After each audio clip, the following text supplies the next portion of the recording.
धन्याचा मी कधी धनंजय मुंडे साहेब झाला मला कळलं नाही, हे भाषणमध्ये सांगितलं होता. कशाला कळलं नाही?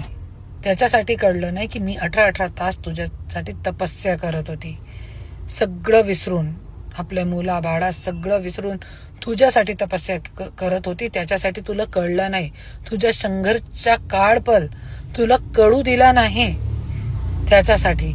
पण जोपर्यंत तू माझ्या सोबत होता, धनंजय मुंडे साहेब झाला. पण जोपर्यंत मला सोडला, परत धनंजय मुंडे साहेब पासून धन्या झालेला आहे. आणि तुला आता परत मंत्रीपद पाहिजे नाही भेटणार. त्याच्यासाठी एक स्त्री शक्ती काय असते आता तू समजून घ्या.